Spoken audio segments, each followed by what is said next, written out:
Hello student, welcome to the Ignite Classes. कैसे हैं बच्चों? उम्मीद करते हैं कि आप लोग बहुत बढ़िया होंगे और खास करके 11th क्लास के एग्जाम की तैयारी बहुत अच्छे से आप लोग कर रहे होंगे। जैसा कि आप लोगों को पता है कि हम लोग यहाँ पे पिछले 3 महीना से फिजिक्स, केमिस्ट्री, मैथ, बायोलॉजी का वेरी वेरी इंपॉर्टेंट क्वेश्चन की तैयारी हम लोग कराते रहे हैं। 12th का एग्जाम की तैयारी हम लोगों ने करा दिया। अब आपकी बारी है 11th क्लास की तैयारी के लिए। तो 11th क्लास की तैयारी अब हम लोग यहाँ से आपके एग्जाम तक कराएंगे और सिर्फ मैथ में ही नहीं, सभी चीज में यहाँ पे प्रैक्टिस आप लोगों का चल रहा है। फिजिक्स हो, केमिस्ट्री हो, मैथ हो, बायोलॉजी हो, सब में आएगा। कुछ ही दिनों में केमिस्ट्री भी यहाँ पे स्टार्ट जरूर से जरूर हो जाएगा। तो बिना टाइम बहुत ज्यादा लिए चलिए सीधे हम लोग आते हैं इंपॉर्टेंट क्वेश्चन पर। और 11th क्लास का सिर्फ और सिर्फ इंपॉर्टेंट ही क्वेश्चन हम लोग यहाँ पे करेंगे। तो आप लोगों को यहाँ पे बने रहना है, भागना यहाँ पे नहीं है। पूरा वीडियो को कंप्लीट आप लोगों को देख लेना है, पूरा सोल्यूशन को देख लेना है। कहीं से किसी भी तरह की कोई डाउट आए तो कमेंट सेक्शन में लिख करके आप लोगों को जरूर से जरूर आप लोगों को बता रहे हैं। डाउट यहाँ पे सबको क्लियर किया जाएगा जरूर। चलिए आते हैं हम लोग क्वेश्चन में, फटाफट क्वेश्चन को सॉल्व करते हैं।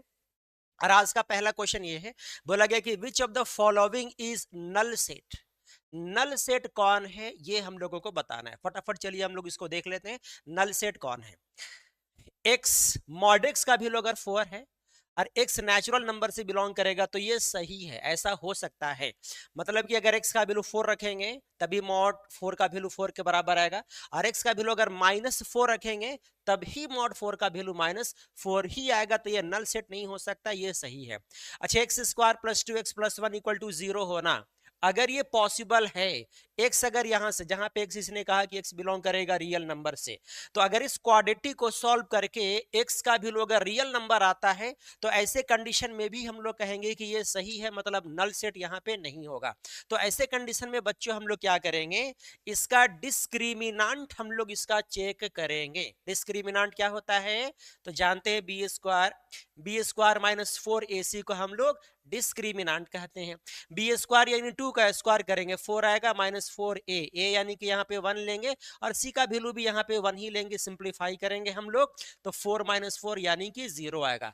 डिस्क्रिमिनांट वैल्यू अगर किसी भी क्वाड्रेटिक इक्वेशन का 0 आता है ना, तो कहा जाता है कि यहाँ से x का रियल वैल्यू मिलेगा, रिपीटेड मिलेगा, एक वैल्यू यहाँ से जरूर मिलेगा रियल नंबर। तो ये भी सही है, इसको भी हम लोग नल सेट नहीं कह सकते हैं। लेकिन हाँ, इस बात पे ध्यान से देखें कि अगर किसी भी x का मॉड अगर लेस देन 1 आता है तो x नेचुरल नंबर नहीं होना चाहिए, क्योंकि 1 से छोटा आना और x को नेचुरल नंबर होना ये पॉसिबल है ही नहीं।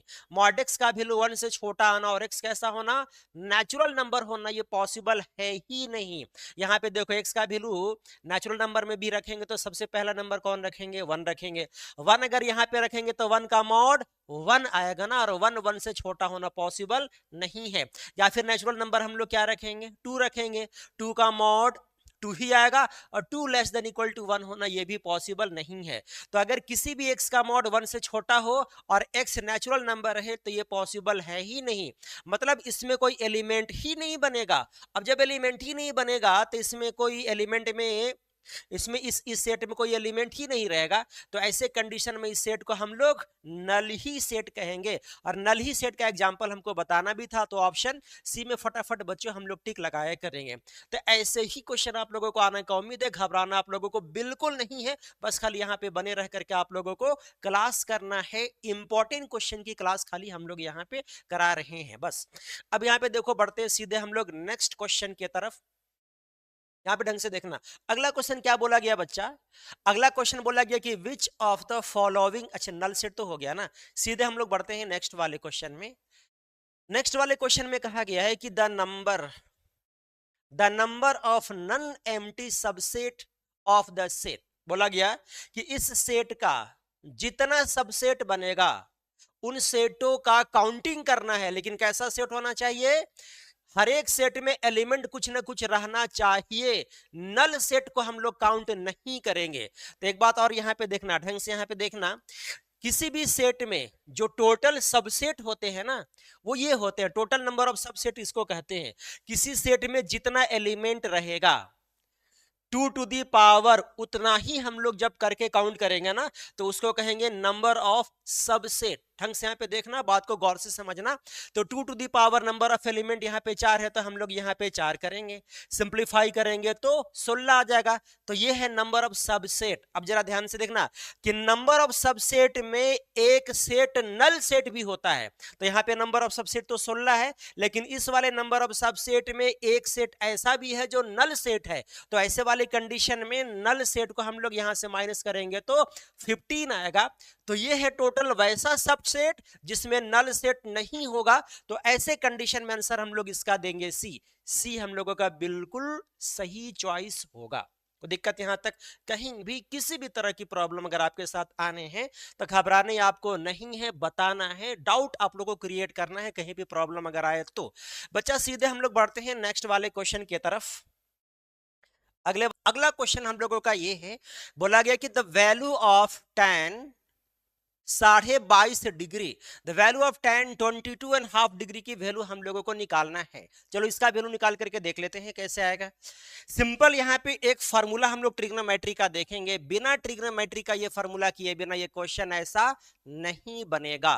तो ध्यान से पहले ऐसे वाले क्वेश्चन को देखना है, तब क्वेश्चन को फटाफट आप लोगों को बनाना है। क्या देखना है क्वेश्चन, पहले यहाँ पे फार्मूला लिख लेना है। कौन सा, tan थीटा इक्वल टू एक फार्मूला होता है √1 माइनस कॉस 2 थीटा, भाई नीचे हो जाएगा 1 प्लस कॉस 2 थीटा। इसी फार्मूला से हम लोग tan 22 डिग्री एंड हाफ का वैल्यू निकाल सकते हैं। ध्यान से हम देखना कैसे निकालेंगे। तो बच्चा यहाँ पे सीधे हम लोग थीटा को थीटा की जगह पर रखेंगे 22.5। यहाँ पे ध्यान से देखना, एंगल यहाँ पे जितना है राइट हैंड साइड में एंगल इसका डबल है। तो ध्यान से यही सोच करके आप लोगों को बनाना है, जितना एंगल यहाँ पे इसका डबल एंगल यहाँ पे है। तो अगर यहाँ पे हम लोग 22.5 रखेंगे तो यहाँ पे रखना पड़ेगा हम लोगों को 22.5 का डबल, यानी कि 45 डिग्री यहाँ पे रखना पड़ेगा। तो ढंग से यहाँ पे देखना, 1 माइनस कॉस 22.5 का डबल करेंगे तो 45 डिग्री आएगा। नीचे बनेगा 1 प्लस कॉस, यहाँ भी 22.5 का डबल करेंगे, यहाँ भी 45 डिग्री आएगा। अब चलो बच्चों जरा ध्यान से आगे देखते जाओ, क्या बोला गया आगे। तो आगे यहाँ पे है tan 22.5 का वैल्यू हम लोगों को निकालना है। जहां पे सिंपल है √1 माइनस कॉस 45। अब यहाँ पे हम लोग कॉस 45 डिग्री की वैल्यू रखेंगे।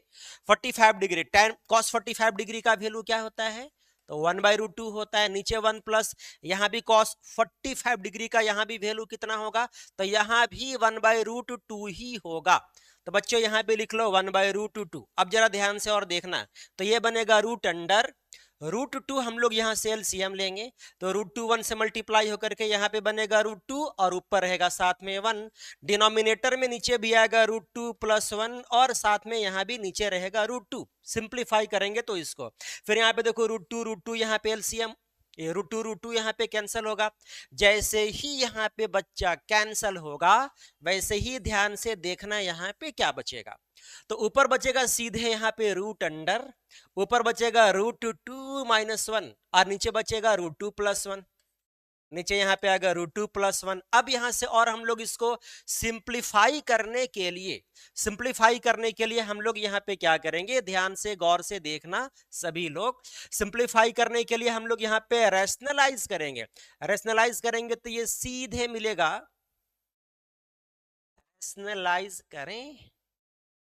रैशनलाइज करेंगे तो यहाँ पे बच्चा सीधे मिलेगा।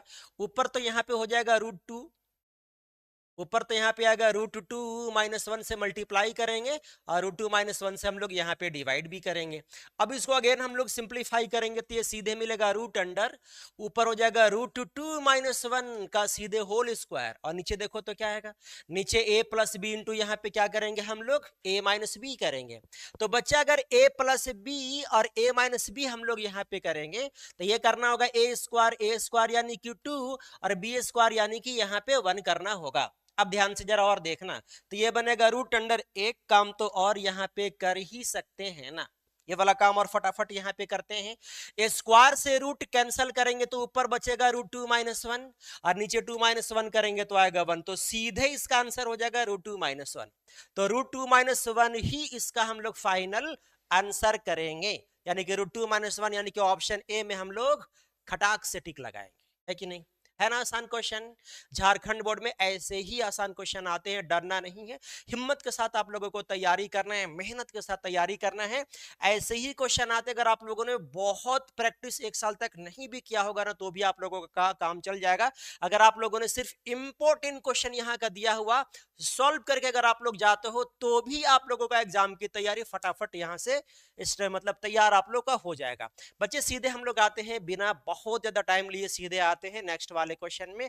अगला क्वेश्चन भी ट्रिग्नोमेट्री ही बेस्ड क्वेश्चन है, ट्रिग्नोमेट्री बेस्ड क्वेश्चन है। चलो हम लोग इसको सॉल्व करके देखते हैं। इस वाले क्वेश्चन को भी कहा गया कि the general solution of the equation, equation का क्या निकालना है? जनरल सॉल्यूशन इसका भी निकालना है। चलो फटाफट इसको भी हम लोग देख लेते हैं। जनरल सॉल्यूशन किसका निकालेंगे? tan थीटा निकालेंगे हम लोग, tan theta equal to cot alpha का निकालना है। फटाफट यहां पे देखना, तो क्या करेंगे इसके लिए हम लोग? tan थीटा को लिखेंगे sin थीटा, बाय नीचे लिखेंगे cos थीटा, फिर cos अल्फा को लिखेंगे यहाँ पे, cot अल्फा को लिखेंगे cos अल्फा, और नीचे लिखेंगे हम लोग sin, सीधे यहाँ पे खाली अल्फा। एकदम कॉन्टिन्यूअस यहाँ पे देखना है। दिक्कत अगर कहीं भी आए तो आप लोगों को कमेंट में लिख करके जरूर से जरूर बताना है। अब चलो फटाफट हम लोग और आगे बढ़ते हैं और इसको क्रॉस मल्टीप्लाई कर देते हैं। यहाँ पे क्रॉस मल्टीप्लाई करेंगे तो ये बनेगा साइन थीटा, और ये साइन थीटा मल्टीप्लाई होगा साइन अल्फा से। फिर इसको अगर इसे मल्टीप्लाई करेंगे तो ये मिलेगा कॉस थीटा, और ये कॉस थीटा मल्टीप्लाई होगा कॉस अल्फा से। ध्यान से देखते जाना। अब क्या करेंगे प्यारे प्यारे बच्चों? इस वाले टर्म को यहां से हटाकर उधर हम लोग करेंगे। उधर जैसे ही हम लोग इसको करेंगे, देखो यहां पे क्या मिलेगा? कॉस थीटा इंटू मिलेगा कॉस अल्फा। इसको अगर ले जाएंगे हम लोग उधर, तो उधर बनेगा साइन थीटा इंटू बनेगा साइन अल्फा, जिसका वैल्यू क्या लिखेंगे हम लोग? 0 लिखा करेंगे यहाँ पे। कोई दिक्कत यहाँ तक? चलिए बढ़ते हैं सीधे आगे हम लोग। अब आगे हम लोग देखो क्या करने वाले हैं। इसको थीटा को ए कहेंगे, अल्फा को बी कहेंगे, तो ये बनेगा cos A into cos B minus बनेगा sine A into sine B, यही यहाँ पे बनेगा। फटाफट बच्चे यहाँ पे देखना, cos A into cos B minus sine A into sine B formula होता है कॉस ए प्लस बी का, यानी कि थीटा प्लस अल्फा का। यहाँ पे फार्मूला इसका बनेगा जो 0 के बराबर है। अब ये जनरल सॉल्यूशन का फार्मूला यहाँ पे याद रहना चाहिए, तब यहां से क्वेश्चन बनेगा, नहीं तो यहां से भी क्वेश्चन नहीं बनेगा। फटाफट यहां पे देखो कैसे बनाएंगे क्वेश्चन। हम लोग जानते हैं कि अगर cos थीटा 0 होता है ना, तो ऐसे कंडीशन में थीटा का वैल्यू होता है 2n पाई प्लस यहाँ पे π/2 ये होता है। तो वही यहाँ पे रखेंगे। cos इस टोटल को यहां से यहां तक कहेंगे theta, cos theta equal to 0 से थीटा इक्वल टू लिखेंगे 2n पाई प्लस 1 इंटू साथ में यहाँ पे π/2। लेकिन ये किसका वैल्यू? थीटा का वैल्यू। थीटा की जगह पर कौन? थीटा प्लस अल्फा यहाँ पे लिखेंगे हम लोग। कोई दिक्कत यहाँ तक? अब चलो फटाफट हम लोग बिना वेट किए आगे बढ़ते हैं, और आगे ये मिलेगा आपको कि थीटा इक्वल टू, इसको π/2 को 2n से मल्टीप्लाई करेंगे तो 2 से 2 कैंसिल, यहाँ पे बनेगा n पाई। साथ में ये वाला π/2 को 1 से मल्टीप्लाई करेंगे तो ये बनेगा π/2, और साथ में प्लस अल्फा को उधर ले जाएंगे तो ये बनेगा माइनस अल्फा। तो थीटा इक्वल टू क्या हो गया? n पाई प्लस π/2 माइनस सीधे यहाँ पे अल्फा। तो ये रहा हम लोगों का थीटा, जो कहीं कहीं से मैच करेगा क्या? n pi plus π/2 minus alpha, यानी कि ऑप्शन ए से फटाफट यहाँ पे मैच करेगा। है ना आसान क्वेश्चन? है ना? तो ऐसे ही आसान क्वेश्चन झारखंड बोर्ड के एग्जाम में, टेंशन आप लोगों को ज्यादा लेना ही नहीं है, बस खाली साथ में यहाँ पे रहकर प्रैक्टिस आप लोगों को यहाँ पे कर लेना है। एग्जाम की तैयारी फटाफट यहाँ पे हम लोग करा देंगे, चाहे फिजिक्स हो, मैथ्स हो, केमिस्ट्री हो, किसी भी तरह की एग्जाम की तैयारी यहाँ पे फटाफट आपका हो जाएगा 11th के एग्जाम के लिए, किसी भी सब्जेक्ट के लिए, है कि नहीं? बच्चा सीधे हम लोग आते हैं क्वेश्चन में। अरबर का क्वेश्चन है, कॉम्प्लेक्स नंबर का क्वेश्चन, ऐसे ही देख करके खाली बताने वाला क्वेश्चन है, ज्यादा इसमें तामझाम नहीं करना है। क्या बोला गया यहाँ पे? विच of the following is correct? कौन यहाँ पे सही है? करेक्ट खाली यहाँ पे आपको बताना है बस। कैसे बताएंगे करेक्ट? यहाँ पे देखो, कॉम्प्लेक्स नंबर बड़ा होगा इससे, कॉम्प्लेक्स नंबर में इनइक्वालिटी होल्ड ही नहीं करता। कॉम्प्लेक्स नंबर में कहीं भी इनइक्वालिटी रहेगा ना तो वो होल्ड नहीं करता है, सेंटेंस गलत ही माना जाता है उसको। तो हम लोग यहाँ पे क्या करेंगे, देखो यहाँ पे कॉम्प्लेक्स नंबर, दो कॉम्प्लेक्स नंबर के बीच में इनइक्वालिटी है तो ये गलत है, सही नहीं है भैया। यहाँ भी दो कॉम्प्लेक्स नंबर के बीच में इनइक्वालिटी है तो ये भी देखो गलत हो गया। यहाँ भी दो कॉम्प्लेक्स नंबर के बीच में इनइक्वालिटी ही है तो भैया ये भी गलत ही हो गया। ये दोनों का दोनों, तीनों का तीनों बल्कि सही नहीं है। तो फिर सही क्या होगा, तो सही होगा इसका option D, none of this में। ऐसे वाले क्वेश्चन में टिक लगाएंगे हम लोग, है कि नहीं, है ना, आसान क्वेश्चन। बस खाली ऐसे वाले क्वेश्चन को ध्यान से देखते चलना है, सॉल्यूशन आसानी से हो जाएगा। अब बच्चा सीधे बढ़ते हैं हम लोग नेक्स्ट वाले क्वेश्चन में। अगला क्वेश्चन है, ये भी कॉम्प्लेक्स नंबर का ही क्वेश्चन है, अगले वाले क्वेश्चन।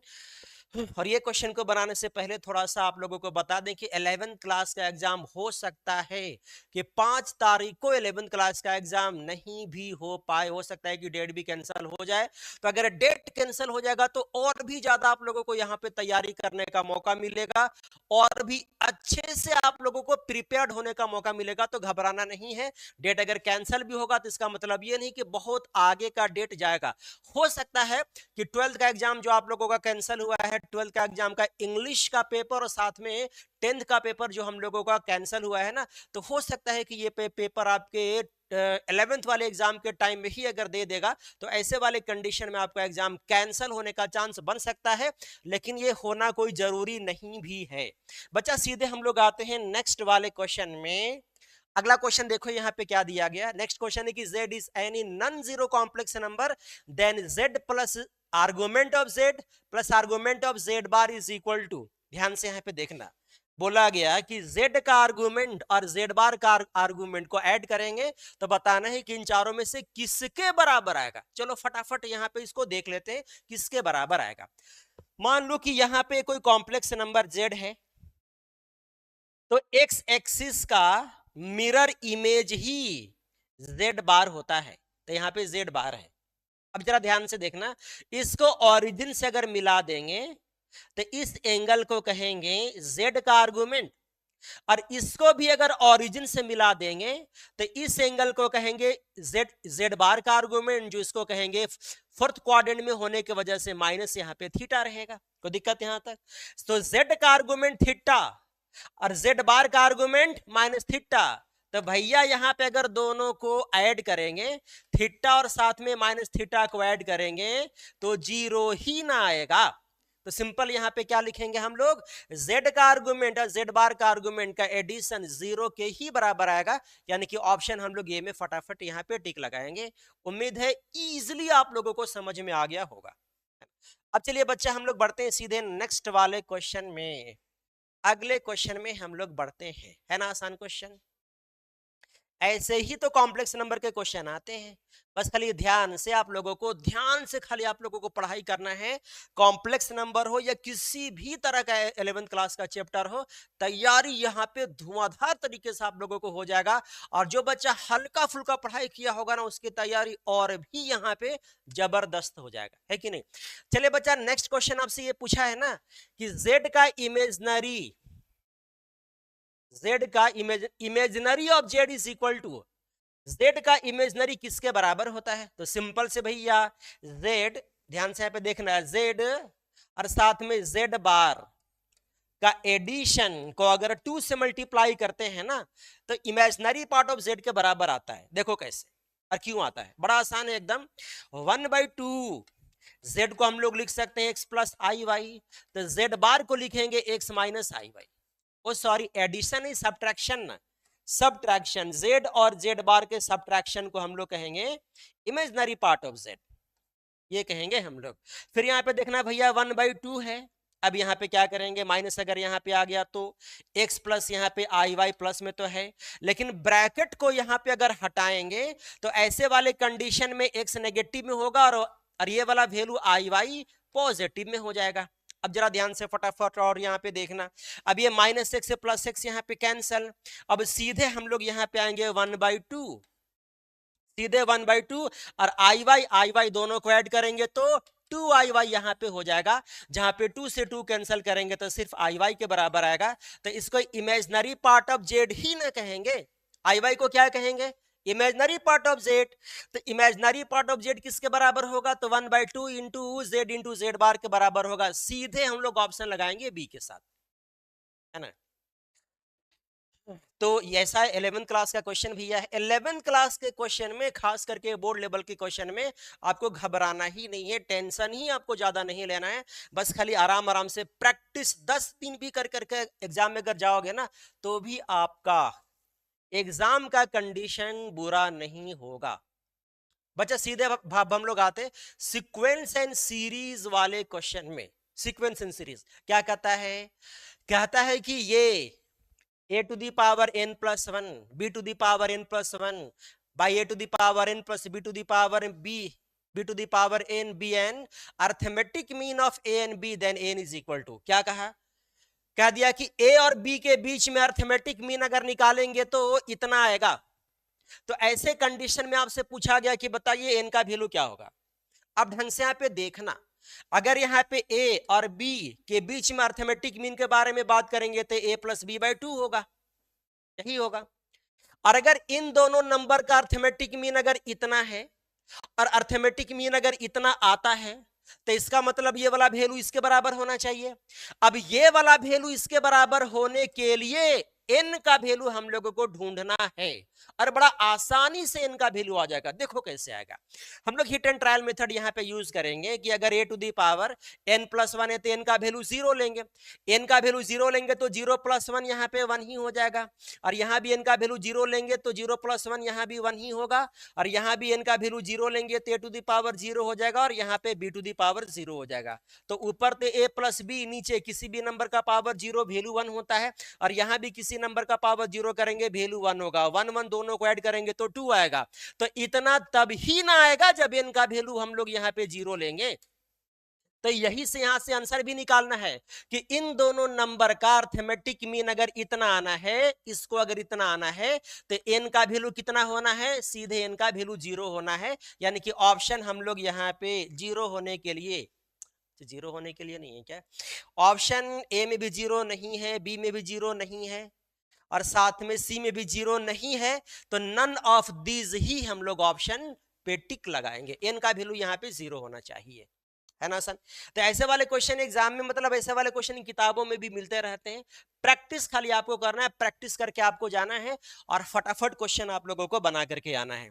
और कहीं भी क्वेश्चन आप लोगों से नहीं बनेगा तो मैं आप लोगों के साथ हूं ना, किसी भी तरह का दिक्कत होगा तो आप लोगों को बताना है, फटाफट यहां से प्रॉब्लम सॉल्व करके अभी से लेकर के आपके एग्जाम तक भेजा जाएगा, है ना। सीधे बच्चे हम लोग आते हैं नेक्स्ट वाले क्वेश्चन में। अगला क्वेश्चन कहा है कि अगर इनफाइनाइट जीपी, इस इनफाइनाइट जीपी का सम कितना होगा। तो इनफाइनाइट जीपी का जो सम होता है, इनफाइनाइट जीपी का जो सम होता है ना, वो होता है a बाई 1 माइनस आर, ये होता है। अब a बाई 1 माइनस आर वाली फार्मूला पे इनफाइनाइट जीपी का सम निकालेंगे, जहां पे a का वैल्यू हम लोग रखेंगे 1 माइनस आर का वैल्यू रखेंगे डिवाइड करके, इसको अगर इससे डिवाइड करेंगे, कॉमन रेशियो निकाल करके देख लेना, डिवाइड करके तो आर का वैल्यू 1/2 आएगा। तो आर का वैल्यू यहाँ पे 1/2 रख करके सिंप्लीफाई कर लेते हैं। 2 हम लोग यहाँ पे लेंगे एलसीएम, और ये वाला 2 माइनस 1 करेंगे तो 1 ही आएगा, और 2 पलटी मार करके ऊपर जाएगा तो 2 आएगा। तो इस वाले इनफाइनाइट जीपी का सम निकालेंगे तो 2 ही आएगा, यानी कि ऑप्शन बी के साथ हम लोग जाना पसंद करेंगे, है ना। ऑप्शन बी के साथ हम लोग जाएंगे बच्चा। सीधे बच्चा बिना टाइम बर्बाद किए हम लोग सीधे आते हैं नेक्स्ट वाले क्वेश्चन में। मैं चाहता हूं कम से कम टाइम में ज्यादा से ज्यादा कंटेंट आपके पास चला जाए, तो बहुत ज्यादा टाइम नहीं लेते हुए सीधे हम लोग आते हैं नेक्स्ट अगेन क्वेश्चन में ही। अच्छा, अब क्वेश्चन यहां से क्या है, तो अब यहां से क्वेश्चन है डिफरेंशिएशन। डिफरेंशिएशन अब हम लोग यहां से सॉल्व करेंगे फटाफट। और डिफरेंशिएशन तो बहुत ही आसान क्वेश्चन होता है, सबसे आसान चैप्टरों में सबसे आसान चैप्टर डिफरेंशिएशन। तो यहां से क्वेश्चन एग्जाम में बनना ही चाहिए, और हम लोग भी यहाँ पे थोड़ा सा बना करके देखते हैं। बोला गया है कि अगर fx का वैल्यू 1/x है तो आपको बताना है कि इसका डिफरेंशिएशन वैल्यू क्या होगा। भैया fx इक्वल टू अगर 1/x है तो इसका डिफरेंशिएशन, डैश का मतलब डिफरेंशिएशन, तो डिफरेंशिएशन करने के लिए 1/x का डिफरेंशिएशन का फॉर्मूला ही याद कर लेना है, -1/x² होता है। तो इस फार्मूला पे आप लोगों को फटाफट इस क्वेश्चन को बना लेना है कि नहीं। चलिए डिफरेंशिएशन का एक और क्वेश्चन की तरफ हम लोग आगे बढ़ते हैं। एक और क्वेश्चन है डिफरेंशिएशन का। डिफरेंशिएशन का एक ये क्वेश्चन, भैया इसके भी डेरिवेटिव में डिफरेंशिएट करके x का वैल्यू हम लोगों को 0 रखना है। चलो डिफरेंशिएट पहले कर लेते हैं, इसके बाद इसका वैल्यू हम लोग 0 के बारे में सोचते हैं। ढंग से यहाँ पे देखना, fx इक्वल टू बोला गया x³ इंटू साथ में यहाँ पे tan x है। सबसे पहले हम लोग इसका डिफरेंशिएशन करेंगे तो fx का डिफरेंशिएशन f' हो जाएगा, और इसका डिफरेंशिएशन भैया हम लोग यहाँ पे करेंगे तो इसका डिफरेंशिएशन प्रोडक्ट रूल से करना होगा, यानी एक को बाहर निकालना होगा तो एक को अंदर रखकर डिफरेंशिएट करना होगा। फिर अगर tan x को बाहर निकालेंगे तो x³ को डिफरेंशिएट करना होगा, है कि नहीं। अब ध्यान से और देखते जाना यहाँ पे, तो ये बना x², tan x का डिफरेंशिएशन होगा sec²x, फिर यहाँ पे रहेगा tan x, और साथ में x³ का डिफरेंशिएशन ये बनेगा 3x²। कोई दिक्कत यहाँ तक। अब चलो थोड़ा और आगे देखते हैं, तो ये बनेगा x² into sec²x, x² into, अच्छा x² इंटू sec, ये तो f' है ना, ये तो भैया हम लोगों का f' है, लेकिन हमको निकालना क्या है, हम लोगों को निकालना है f'0 का वैल्यू। अब f'0 का वैल्यू बड़ा आसान है, तो f'0 अगर निकालना होगा तो x का वैल्यू 0 रखेंगे, तो यहां भी x का वैल्यू 0 रखना होगा, और ये जैसे ही x का वैल्यू यहां पे 0 रखेंगे, 0 से पूरा मल्टीप्लाई होकर के पूरा को यहां पे 0 कर देगा। फिर यहां पे बनेगा tan, यहां भी x का वैल्यू हम लोग 0 ही रखेंगे, तो यहां भी tan 0 का वैल्यू 0 आएगा। भैया अगर यहां भी tan 0 का वैल्यू 0 ही आ जाएगा ना, तो 0 से मल्टीप्लाई करेंगे तो ये भी तो 0 ही आएगा, तो लिखना ही आगे बेकार है। अगर ये भी 0 आता है तो यहां भी 0 लिख करके दोनों को ऐड करके 0 ही लिख दो, यानी कि इसका 0 आंसर आएगा। ऑप्शन हम लोग सी के साथ यहां भी फटाफट हम लोग जाएंगे। तो 11 के एग्जाम में चिंता आप लोगों को नहीं लेना है। इसी तरह के 11 का एग्जाम के क्वेश्चन आते हैं, डिफिकल्ट क्वेश्चन। आज की क्लास हम लोग खत्म करते हैं, फिर ऐसे ही इंपॉर्टेंट क्वेश्चन के साथ मिलते हैं हम लोग अगले वीडियो में। तो ऐसे ही और मजेदार वीडियो देखने के लिए, इंपॉर्टेंट क्वेश्चन को देखने के लिए, अगर आप चैनल को अभी तक सब्सक्राइब नहीं किए होंगे तो नीचे आप लोगों को लिंक दिख रहा होगा, चैनल को सब्सक्राइब कर लें और बेल आइकन बटन को आप जरूर से जरूर प्रेस कर लें, ताकि हर एक वीडियो का नोटिफिकेशन आप लोगों को मिलते रहे। तो बाय बाय, मिलते हैं हम लोग नेक्स्ट वीडियो में। Okay, thank you.